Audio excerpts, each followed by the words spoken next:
Good morning, ladies and gentlemen. I'm Morton Blackwell, president of the Leadership Institute, and it is my pleasure to welcome you on this chilly February morning to our monthly Wednesday Wake Up Club breakfast. We live in interesting times.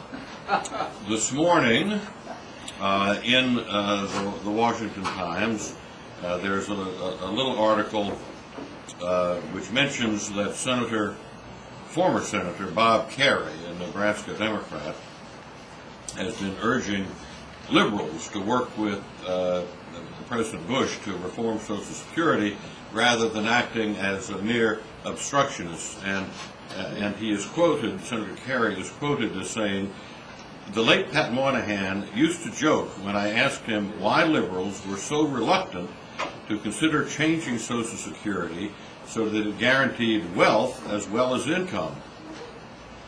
It's because they worry that wealth will turn Democrats into Republicans." Well, guess what? I don't think that's a joke. I think that's certainly a motivation. Ladies and gentlemen, you can purchase a copy of this morning's presentation or any number of past Wednesday Wake Up Club breakfasts right across from the elevator. Our Center for Print and Broadcast Media will gladly provide you with a great many of those tapes, as many as you'd like, at $15 apiece. In the first month of 2005, the Leadership Institute has already trained 243 students. Last year, our total was 3,758 students, and the total in the last 25 years is about slightly over 41,500 students we have trained. We've already placed 3 job seekers through our employment placement service. You have, I believe, in front of you on the table our 2005 schedule of schools. It is constantly added to, and I urge you to consider attending one of these schools or giving your friends notice about these schools which they might attend. Now, to lead us in, give us an invocation and lead us in the Pledge of Allegiance, I'm going to give you Robert Arnakis. Robert attended Biola University out in California, where he earned his bachelor's degree in sociology with a minor in criminology. So Washington, D.C. is a good place for you, Robert. Robert serves as a grassroots programs coordinator here at the Institute. Prior to joining us in the spring of last year, Rob served as staff on the Bush-Cheney 2004 re-election campaign, working in their political shop. He's been involved in California, Virginia, and national politics, as well as numerous campaigns for nearly a decade. And of course, he started that a decade ago when he was still in short pants. Rob, come here and offer an invitation, lead us in the pledge.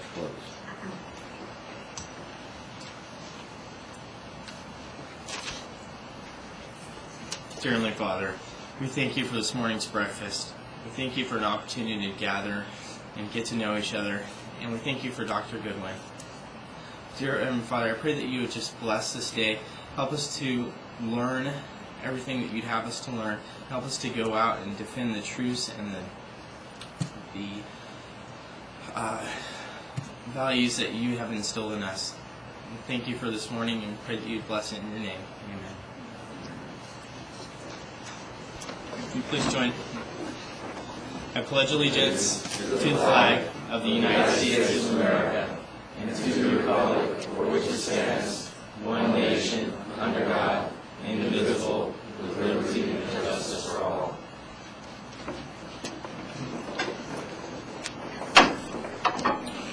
And now, Jim Eltringham of our Campus Leadership Program will give us an update on our CLP. Jim is with the Leadership Institute's Campus Leadership Program, helping independent conservative groups who work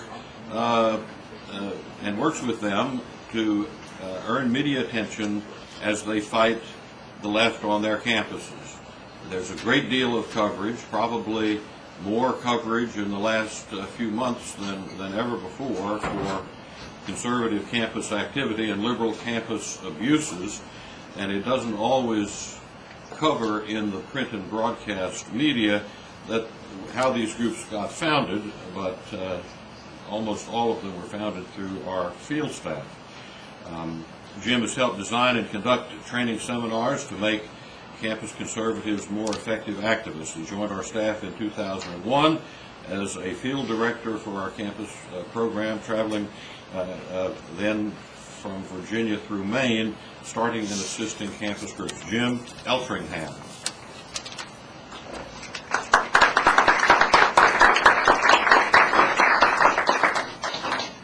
Thank you very much, Morton.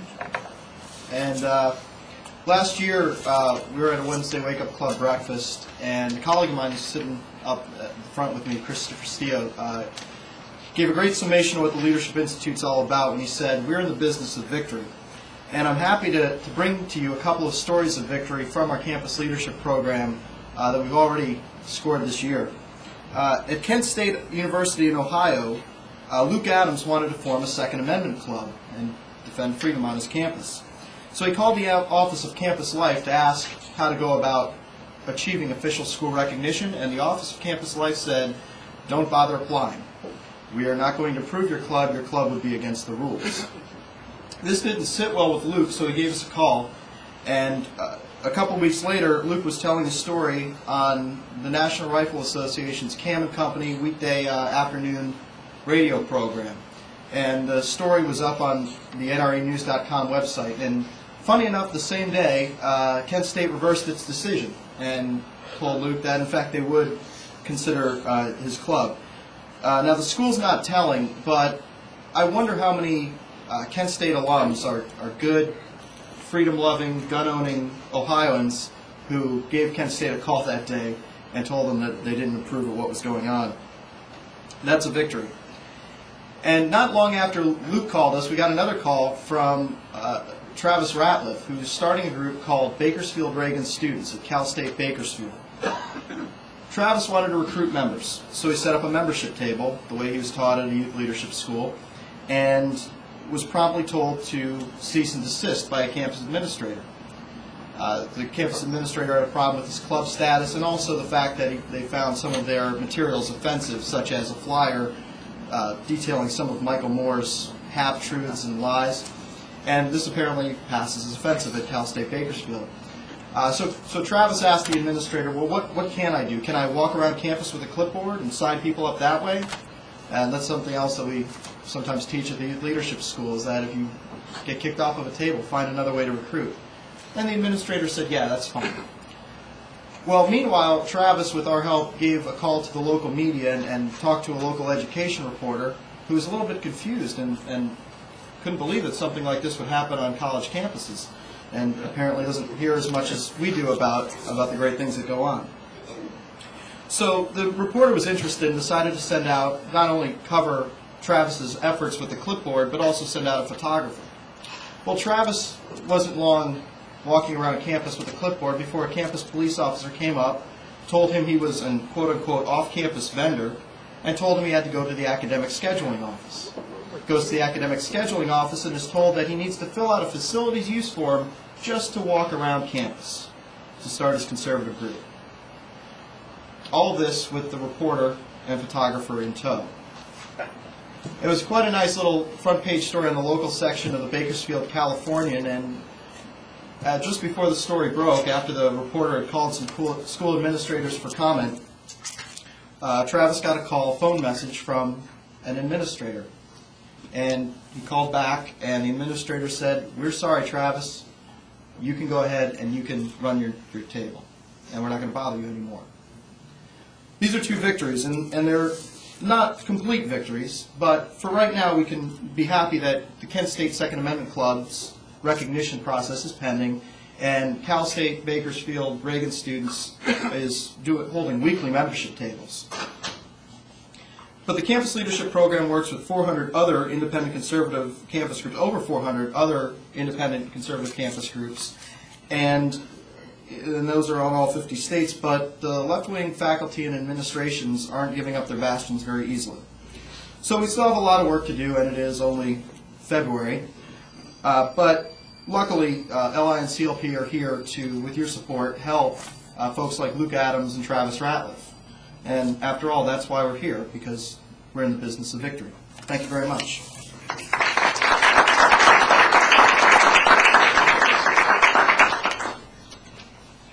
Has the president of Harvard called for help? He or she needs it, that's for sure. Can't speak for him. And now to introduce our speaker, I'm going to present to you Chris Steele. Chris is currently Programs Coordinator here at the Leadership Institute. And just prior to this position, he's been here before, but just prior to this position, he was a field representative for President Bush's campaign in Michigan. And President Bush won all of the counties for which Chris was responsible. Now, Chris, you should have had them place you in Detroit. Chris is going to introduce our excellent speaker. Chris?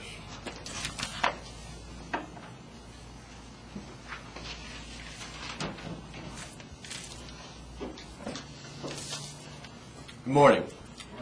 Good morning. Liberals pay lip service to the phrase, power to the people. They get to Washington and they work hard to retain power for themselves and strengthen that governmental power. But it is in fact the conservative who is here today as our guest speaker, Dr. Goodman, who has made a career out of putting power back where it should be, with the people. He's been dubbed the father of the medical savings account by the Wall Street Journal. In 1983, he founded and currently still serves as president of the National Center for Policy Analysis. But perhaps the greatest debt that we owe to our speaker today is for a book that he wrote called Patient Power, Solving America's Healthcare Crisis, which proved pivotal in helping to defeat Hillary Care. So for that, I thank you, we thank you. Ladies and gentlemen, please welcome Dr. John Goodman.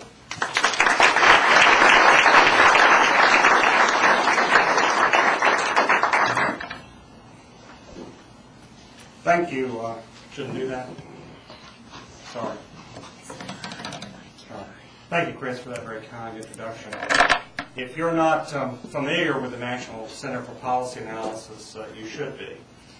Some of our ideas are much better known than we are, and they include the health savings account and the Roth IRA.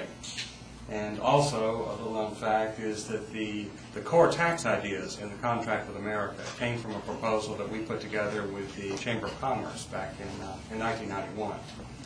But most importantly, you have in front of you a sign-up sheet for Daily Policy Digest, which is a morning email that we send out that summarizes public policy research every business day, all think tank reports, new public policy information that appears in the Wall Street Journal, New York Times, other places. And it's just an invaluable resource for people who are interested in public policy. Okay, let's move to national health insurance. In the United States, we have a free health care program called Medicaid for low-income people. And for children who don't qualify for that, or near poor, we have the S-CHIP program run in all 50 states. And yet, despite the existence of these free health care programs, there are about 13 million people that are estimated to qualify, in theory, for these programs, but do not sign up. So all they have to do, all the parents have to do, is sign a few pieces of paper, and they can enroll in a health insurance program that's worth, let's say, $4,000 or $5,000 a year, but they don't do it. And so one of the questions that's interesting to health economists is, well, why not? And I think that you could appreciate why not if you came with me to Dallas, Texas, to the emergency room of Parkland Hospital, where the uninsured patients and the Medicaid patients come through the same emergency room door. They see the same doctors, they see the same nurses, they get the same care. If they're admitted into the hospital, they're in the same rooms. The doctors and nurses do not get paid more or less, whether someone's insured or not insured. The only people, in fact, who care who's in Medicaid and who's not are the hospital administrators. And they, in fact, have paid employees who go through the emergency room ward and try to sign up people for Medicaid right there. And more than half the time they fail. Then after people are admitted to the hospital, they go room by room and try again. And even then, they are not always successful. Now, at Children's Medical Center right next door to Parkland, we have a similar series of events. The uninsured children, the Medicaid children, the S-CHIP children, again, all come through the same emergency room door. They all get the same care regardless of whether they're insured or not. So from the point of the patient, there's no reason to sign up for these programs since care is available. Now, health care may not be the same in every city, but at least in Dallas it's very clear to me why people don't have an incentive to sign up for these free government health care programs. Now, the idea of getting free care at emergency rooms is it's an inefficient way, by the way, to deliver health care, but it happens all over the world. Thousands of people go to emergency rooms for their health care in Toronto and in London. Now, if you were to ask the head of a hospital in Toronto, what's the difference between the way things work in Toronto and the way things work in Dallas? He would probably say to you, well, in Toronto, people have a right to health care, where in Dallas, they don't. Even though in Dallas, they're probably getting better health care. And by that I mean that if you went to the emergency room in Dallas, you had a migraine headache, you might get an MRI scan, whereas that would never happen in Toronto and never happen in London. Now, if you were to ask the head of Parkland Hospital, what does he think is the difference between Dallas and Canada and London, he would say the same thing. He would say, well, in Canada and Britain, people have a right to health care, whereas here in Dallas, they don't, even though they're probably getting better health care. So that's the first myth I want to start with this morning, and it is the idea that other countries have made health insurance a right. In fact, if you are a citizen of Canada, you don't have a right to any particular type of health care. You don't have a right to an MRI scan. You don't have a right to heart surgery. You don't even have a right to a place in line. If you're the 100th person waiting for heart surgery, you don't have a right to the 100th surgery. Other people can and do get ahead of you. And in fact, there's a certain sense in which even Americans have more rights in Canada than Canadians do. Because you and I can go to Canada and pay money out of pocket for hospital services, and when we do that, they tend to put us at the head of the queue. So we can do something that's illegal for Canadians to do. They cannot pay money for services delivered at a hospital. So there's a sense in which we have more rights than they do, and in fact, not so long ago, some Canadian hospitals were actually advertising for American patients to come to Canada because that was money into their budget. There's also a certain sense in which pets have more rights in Canada than their owners. A Canadian citizen, in theory, can't buy an MRI scan for himself. That's illegal. That's supposed to be provided for free by the state. But you can buy an MRI scan for your dog or for your cat. And I wrote about this in the New York Times about 10 years ago, and the head of the Canadian Medical Association wrote back and said, well, Goodman is implying that our system is going to the dogs. So I wrote back and said, no, he's got it wrong. I said, what I'm saying is if you're in Canada and you need a brain scan, you may be better off if you're a dog. All right, in Britain right now, there are 1 million people waiting to get into hospitals, and I'm indebted to Britain for actually keeping records on this and publishing them periodically. Most countries don't want to know how many people are waiting, and they certainly don't keep the statistics. The Canadian numbers are from the Fraser Institute in Canada. The New Zealand number is from the New Zealand government. Just to put this in perspective, the number of people waiting in these countries is about 1 to 2% of the entire population. That may sound small, but only about 15% of the people go into a hospital every year. So for a country like New Zealand, that implies that for every 5 people who go into a hospital, 1 person is waiting, and that's quite a lot. Many of these people wait for months, some wait for years. Many are waiting in pain, some are risking their lives by waiting.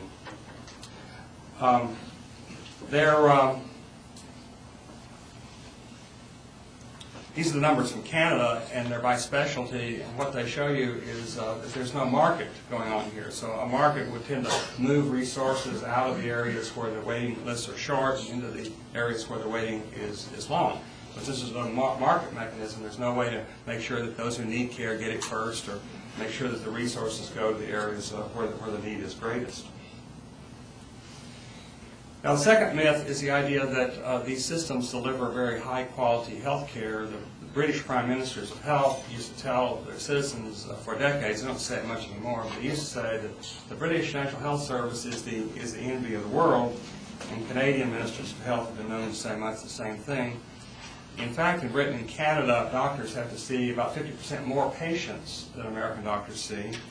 And as a consequence of that, they have less time to spend with each patient. So a British general practitioner, for example, barely has time to take your temperature and write a prescription, and that's about it. He's got to go on to the next patient.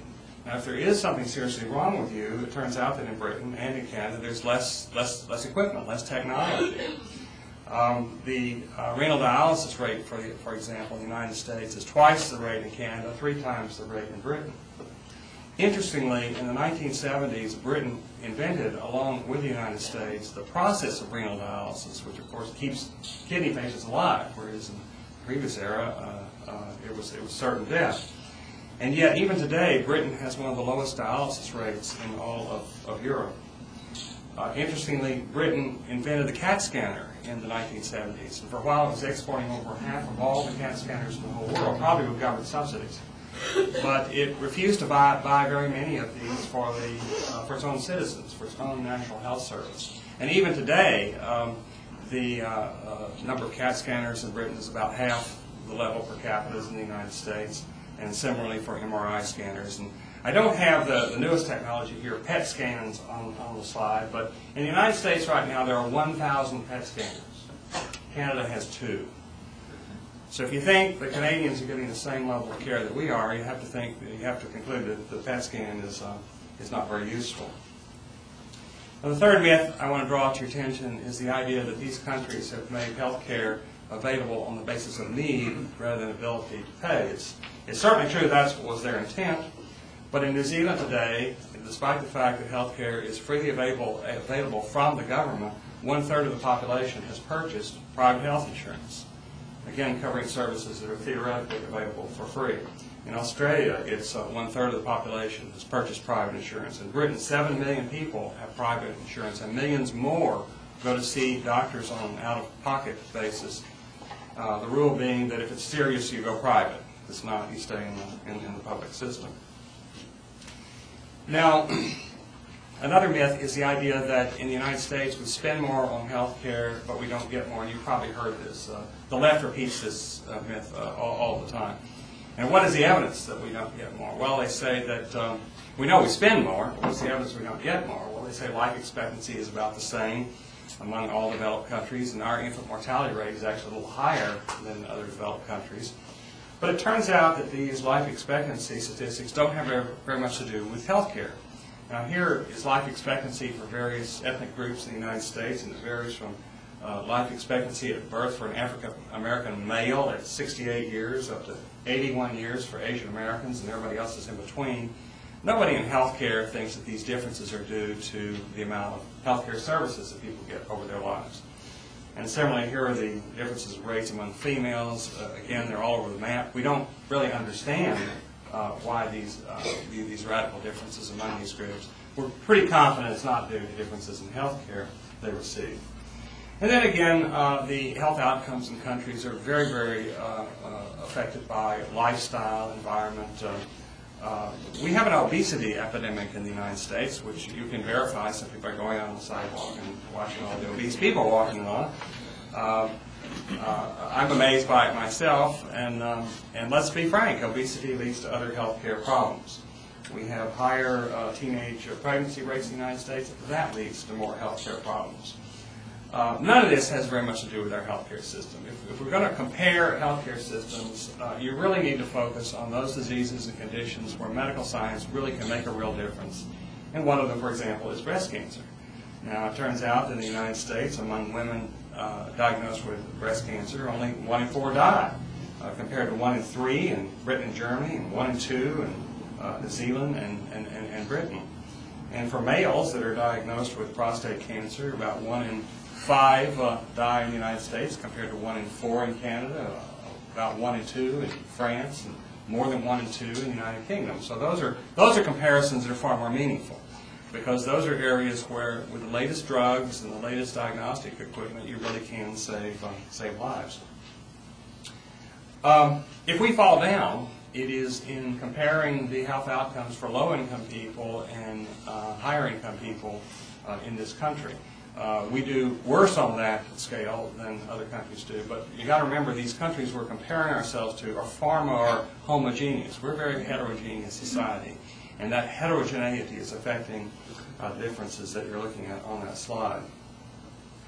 Now then there's the issue of equality, and I've got to tell you, if you didn't already suspect, that of all the reasons there are for letting government take over the healthcare system, this is reason number one. And back when the National Health Service was started in Britain, the most persuasive argument was that in healthcare everyone should be alike, that everyone should have equal access to healthcare regardless of rank, regardless of income, regardless of location, and so forth.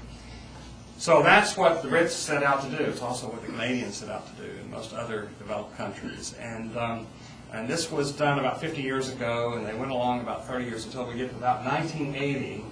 And someone said, well, look, maybe we should actually go out and do a study to see how well we're doing at making health care equal to everyone. And so they formed a commission called the Black Commission. And it collected more evidence than had ever been collected before, and they evaluated it. And they announced their findings, and they said, well, we have a very disappointing conclusion to announce. And they said, not only have we not achieved the goal of making health care equal to everyone, but it appears to us that things are more unequal in Britain today than they were 30 years ago when we established the British National Health Service.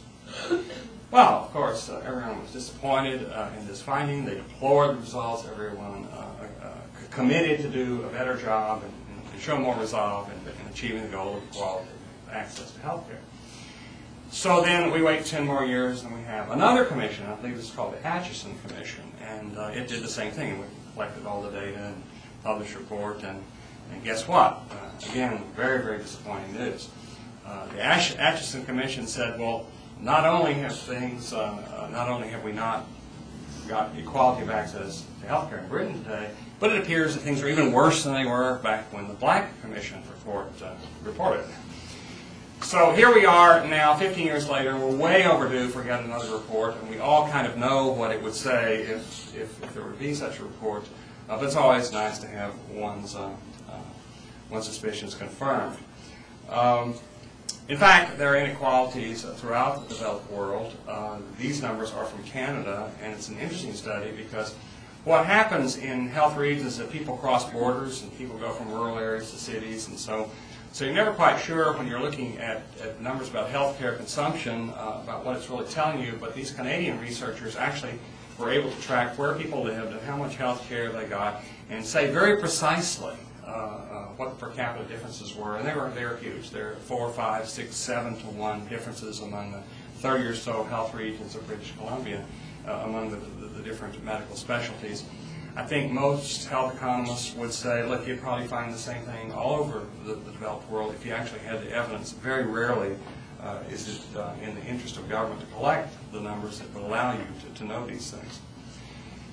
Then we often hear that the American health care system is inefficient, and it's certainly true that third-party insurance piles paperwork on doctors and on hospitals, but basically the best statistic for hospital efficiency is length of stay, and I thought I had the number up here, but I'll tell you that the United States has the lowest average length of stay in hospitals among all countries, which means that we get people in and out of hospitals quicker than other countries do. And that is perhaps the best overall measure of efficiency. But just in terms of how hospitals are run, we not only are setting the standard for the rest of the world, our hospital management companies are exporting their expertise all around the world. This is a very, very interesting slide that you're looking at right here. Now in Britain, remember, there are 1 million people at any one time waiting to get into British hospitals, and yet 15% of the beds are empty. And another 15% of the beds are being filled by chronic patients who really don't need to be in a hospital. They're just using the hospital as an expensive nursing home. So effectively, 1 out of every 3 beds is closed off to the acute care patients. Now in the United States, we would have probably more empty beds, but we don't have 1 million people waiting to get in. Not long ago, a group of researchers compared the Kaiser HMO plant out in California with the British National Health Service. They concluded that the two systems, once you make all the appropriate adjustments, are really spending about the same amount of money per person. But in the Kaiser plan, people get more services, and in particular, they're getting to see more specialists, and here are some examples of that. The implication here of this study is that the Brits would do a lot better if they would just contract everything out to Kaiser. They could have, you know, American medicine at British prices, but even the Tory party isn't suggesting something as radical as that. Then there's the idea that that under national health insurance you don't have discrimination. We do have a problem with racial discrimination in this country, and it shows up in our health statistics. But guess what? So does every other country. So in Canada it would be the Cree and the Inuits, in New Zealand the Maoris, in Australia the Aborigines, and in all of these countries the minority population has shorter life expectancy, higher mortality, more health problems, fewer health care resources. So it is a problem worldwide. Of special interest to me is the elderly population, and that's because when there is rationing, and this is true in every country, it's also true in this country, when people have to make rationing decisions, the elderly tend to get pushed to the end of the waiting line. And so when they do the international surveys, we find that our senior citizens report that it's easier to see doctors, easier to see specialists, less waiting than seniors polled in other countries. So that's probably if you have a rationing problem, look to the seniors to see the worst effects of it. Then there is the idea that costs are out of control in the United States, but that they're under control in other countries. You hear this all the time. It is true that we spend more per person on health care than any country in the world. And that much is true. But it's also true that over the last 40 years, our rate of increase in health care costs has been about the same as the average for all developed countries. So yes, we're at a higher level, but we're all growing about the same rate. The only exception on this graph is Canada. Canada's an outlier. I think, though, that the Canadians have paid a real price in terms of lack of access to the kind of sophisticated care that most of you have access to because you live in this country. Then there is the myth that in countries where government is making decisions, that decisions are based on medical need and not based on some other priority like ability to pay. Well, here are a few numbers from Britain. Now remember again, at any one time, there are 1 million people waiting to get into British hospitals. The World Health Organization says 25,000 British cancer patients die every year because they don't get optimal drug therapy that's available, for example, to people in the United States. So you have the cancer patients dying, you have all those people waiting, and look at where some of the ways in which the health service spends its money. There are every year 15 million ambulance rides. That's one ambulance ride for every 3 people in the country. The British ambulance service, in effect, serves as a free taxi service, taking, for example, senior citizens to the pharmacy to get a prescription filled. Well, that's nice. It's a convenient service, but it's a service that is somewhat trivial in comparison to the life-saving services that are not being available to people who are in critical condition. And compared to the United States, the British provide many other services to the apparently healthy or to the only marginally ill, in compared to what we do here. But they skimp on the high-tech equipment. And the final myth I want to draw to your attention is this, and by way of background I want to say that when we wrote the book Lives at Risk, where you can find all of these statistics and many more, we observed at the end of the day that we were getting almost all our information not from critics of national health insurance, but from people who believe in it. There was almost all the numbers that you have seen, almost all the slides you've seen this morning. But they didn't come from right-wing critics of government-controlled healthcare. They came from government reports. They came from academic researchers. They came from newspaper investigations. They came from people who fully believe in socialized medicine. And they may criticize parts of the system, but they are believers in the idea. And you might ask, well, how can that be? Well, the answer is because they believe that the problems of these systems can be reformed. And they believe that they acknowledge that there are problems. They acknowledge there are waiting lists. They acknowledge people sometimes die because they don't get the care they need. But what they would say to you is, well, we just need to do a better job at reforming the system. And what we did in our book is we tried to point out that every feature of these systems that we were discussing exists not because there's been some error or some mistake made. It exists because there are inevitable political pressures which create these problems. In other words, the failures of socialized medicine exist not because of some oversight. The failures exist because it couldn't be otherwise. In some ways, it is the failure which allows the system to survive and function the way it does. And just by one example, what you see in all these systems is a tendency to over-provide to healthy people and under-provide the sick. That's what the Brits are doing with their ambulance service, but not very many CAT scans. They're over-providing for the healthy and under-providing the sick. Well, what is the reason for that? The answer is political pressure. In a typical health care plan in the United States, a Blue Cross health care plan, for example, you would find that maybe 4% of the enrollees in any given year spend half the money. But if you're a politician and you're allocating scarce dollars in a health care budget, you can't afford to spend half your budget on 4% of the voters. 4% is probably too sick to even come vote for you anyway. But in any event, the political pressures inevitably cause these people to want to underprovide to the sick and overprovide to the healthy. Or hospital management. What explains the empty beds? What explains so many chronic patients in beds that ought to be available to the acute care patient? Well, again, if you're a hospital manager in one of these countries, and you have a global budget, and you're strapped for cash, it doesn't take very long before you realize that the cheapest bed is an empty bed. And the next cheapest bed is a bed that's occupied by a patient that doesn't need very many of the hospital services, only needs the hotel services of the hospital. The really expensive patient is that patient outside who's trying to get in. That's the one that's going to cost a lot of money. So it's not an accident that hospitals are run the way they are. It is, again, the natural consequence of the way the system is set up. And one final example I'll give you. There have been many, many complaints through the years and many scandalous stories in the media in Canada, New Zealand, Britain, and other countries about ministers of health, ministers of parliament, wealthy people who jump the queue. And there was a story not long ago from Canada about a guy who got his MRI scan in just a few days while everybody else was waiting 3 months. And it's been going on for as long as these systems have been in existence. So one question is, well, why does this happen? Why, if they believe so much in equality, why don't the rich and the powerful wait in line with everybody else? And my answer is, well, because the system wouldn't survive if they did that. What makes the system work is that people who have the power to change it have found out how to make it work for them. So if you're rich, if you're powerful, if you're influential, you find out how to get to the head of the waiting line. You find out how to get your health care. Now, if that were not the case, if the rich and the powerful had to wait in line with everybody else, these systems wouldn't last for a week. Thank you.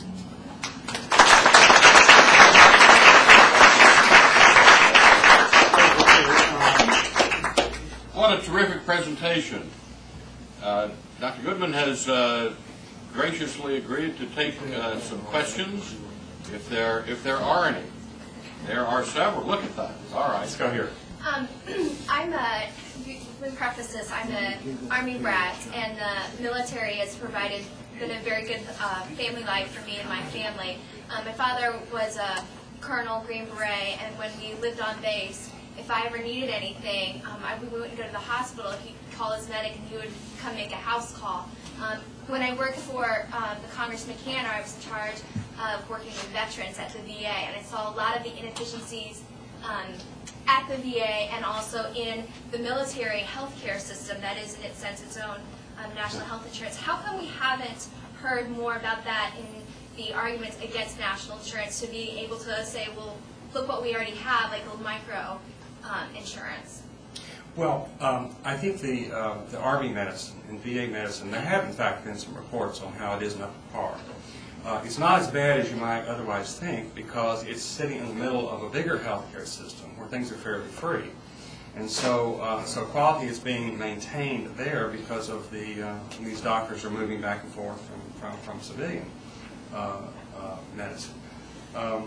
Still, I mean, I don't think it works as well, and there are problems there, and there have been occasional reports documenting it. Yeah.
Somewhat familiar with. Well, my question was going to be, what was this changing role about doctors deciding to move away from patient care because it's just becoming too difficult, and therefore nurses are taking over many roles, including anesthesia and all of that. Is that?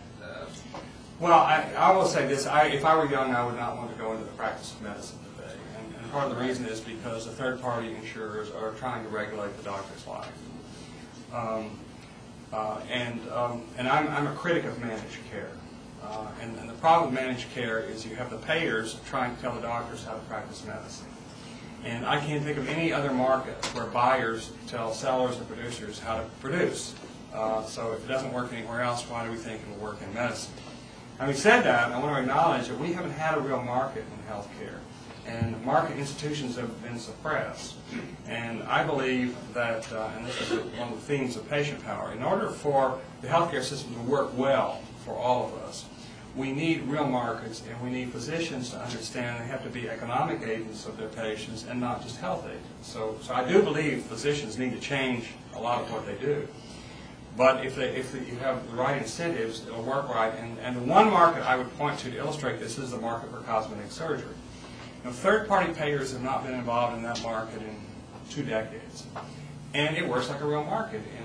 Over the 1990s, there was a huge surge in demand for all kinds of cosmetic surgery procedures. And they had all kinds of technological innovations of the type that we're told increased costs for every other kind of surgery. And yet the real price of cosmetic surgery fell over the decade of the 1990s. Cosmetic surgery is a market where you get a package price. You can compare prices. It's not a perfect market, but it looks like a real market, whereas other surgery does not. Yeah. Just wondering what you think the long-term implications are of, I guess, government regulation of insurance in terms, like I'm from Georgia, and State House right now, there's an attempt to push through mandatory coverage of gastric bypass, things like that, where you have the State House or federal government even coming in and telling the private insurers they have to cover this, you have to cover that. Well, I've been dealing with this issue for many, many years. There are, across the 50 states, more than 1,000 individual mandates, and they mandate all kinds of silly things. And some states mandate that insurance has to cover acupuncture. And up in Wisconsin, they mandate you have to cover wigs, hair pieces for cancer patients, and all kinds of silly regulations like that. One thing I realized when I started testifying in some of these cases is it's almost never the patients that are asking for the mandates. It's almost always the providers or the sellers of services. And so they descend like locusts on a legislature, and they try to get a law saying, well, if you sell insurance in the state, you have to cover the acupuncturist or the chiropractor or somebody else. It does add to the cost of health insurance, and we have estimated, and other people have estimated, as many as 1/3 of the uninsured are uninsured because of this cost-increasing effect of these kinds of state regulations. So they're bad. It's hard to keep them at bay. Yes? Well, there's an interesting intersection between what you've been saying and the values issues, which could be could be significant in the political battle. Because sort of the ultimate proof of the failure of socialized medicine is, an example would be Holland, where the anecdotes that I hear, the reports that I hear, are that people over the age of 70 who have pneumonia, when they go into the hospital, they do not stay overnight alone. They insist that a member of their family stay with them because of the euthanasia laws and the fact that there's numerous reports that euthanasia is widely practiced, involuntary as well as voluntary, and now the law over there is such that 14-year-olds can request euthanasia. And a couple of West Coast states a few years ago had a referendum on that issue, which both of them failed. But the linkage between the people who are advocating euthanasia, and that movement is still very much alive, and their alliance with the socialized medicine providers is something that perhaps could be exploited politically. Sure. Well, you can at least say this for Holland. There is the patient that's asking for the result. Compare that No, to... no, it's not. Sometimes. I mean, sometimes, but that's the problem. Whereas in Britain, we have 25,000 cancer patients who never ask at all for that end result, and the government made decisions which led to it. But anyway, I'm not disagreeing. Yes? Where do you think we're going, say, in the next 10 years? Oh, well, we have a horrible problem, which I haven't even discussed yet. And the horrible problem is that with the aging of our population, our healthcare burden is going to grow tremendously, even if there's not some kind of breakthrough in technology. We, in just a few years, are going to start the process of 77 million baby boomers who are going to quit working and start drawing Social Security and Medicare. And the Medicare costs are just going to go through the roof. And you've been hearing about Social Security, and Social Security, I think, has an unfunded liability going on forever, about 10 or 11 trillion, where the Medicare unfunded liability is 6 times that. So we're about to hit a fiscal tsunami. And one thing I don't understand is why the White House isn't stressing the Social Security problem as part of the bigger problem of aging, because in just a few years, the financial problems are going to be horrible. And I'm not sure how we're going to resolve it, because we're not, everybody's putting their heads in the sands. Even the White House is not owning up to and acknowledging how difficult the total problem is going to be. Yes, sir? Do you think that, like, the people who advocate socialized medicine know these statistics and know that it simply does not work, but they continue to advocate it anyway simply because in their warped thinking they believe if everyone doesn't have equal health care, that nobody should have good health care? Well, in the first place, you have to understand that people in Britain, no matter how knowledgeable they are, would not say the system doesn't work. What they would say is that it has a lot of problems, many of which I've presented to you. And they're generally familiar with these problems because they read about it in the newspaper every day. And the newspapers freely talk about rationing and people not getting care. But again, their attitude would be, well, we need to do a better job.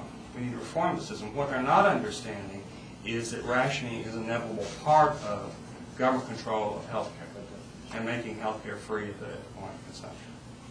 And that's the intellectual discovery they haven't made.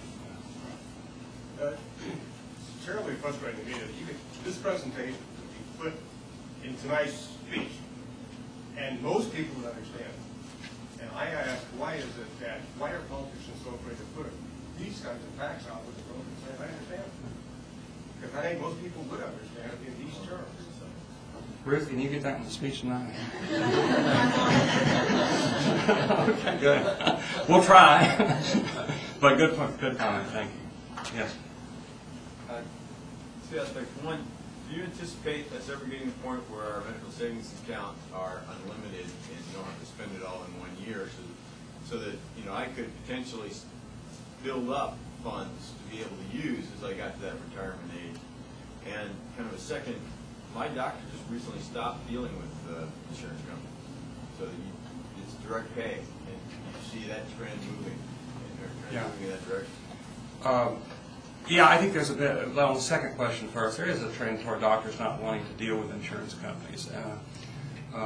It depends on what kind of doctor you are. But if you're seeing senior citizens, it's really hard to deal with that. Medicare makes it very, very hard to step outside of Medicare. But on the health savings account, we've made tremendous progress, and you probably have a flexible spending account, which is a use it or lose it account. Lots of people have that, and the incentives are horrible, because if you haven't spent the money by the end of the year, you'll lose it. So you think of ways to spend it.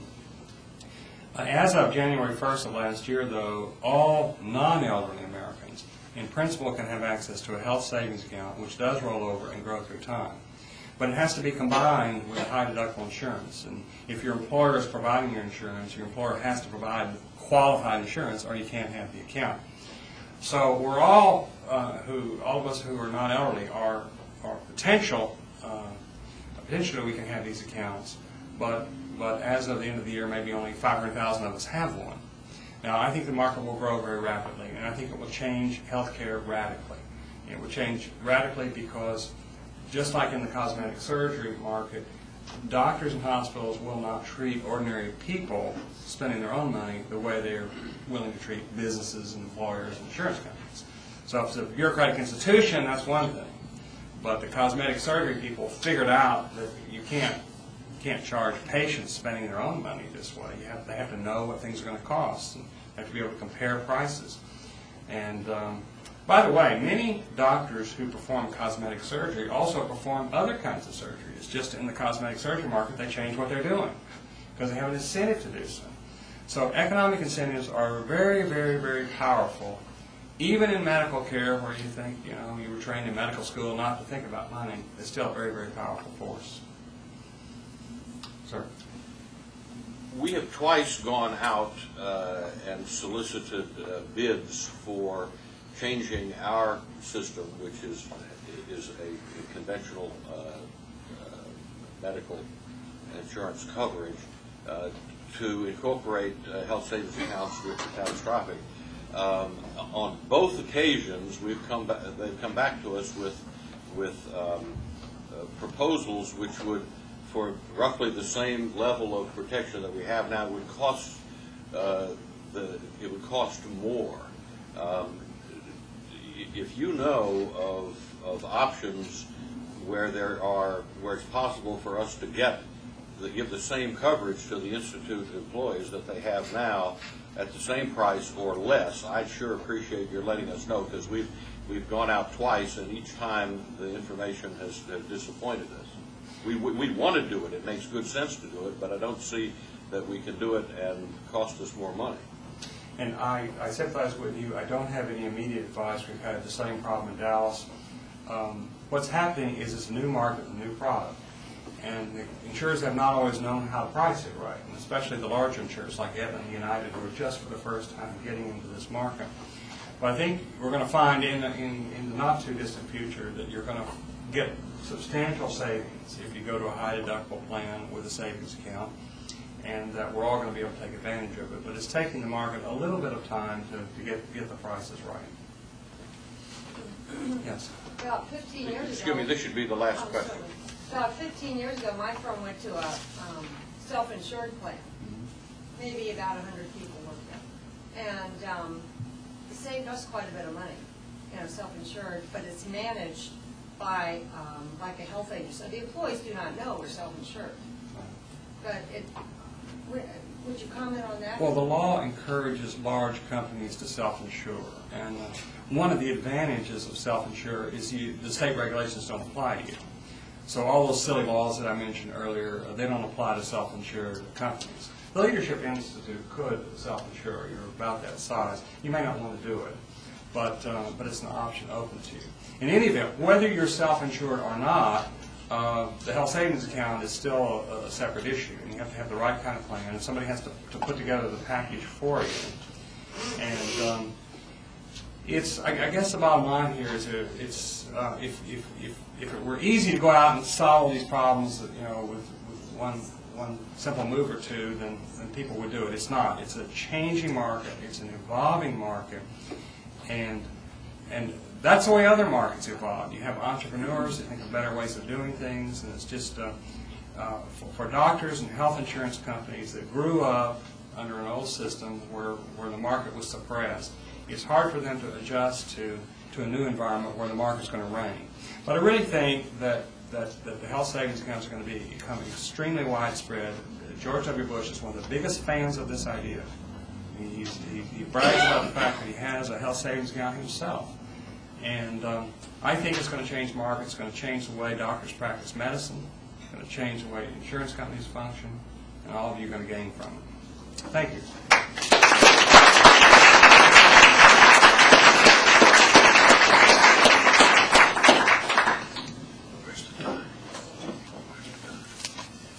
Okay.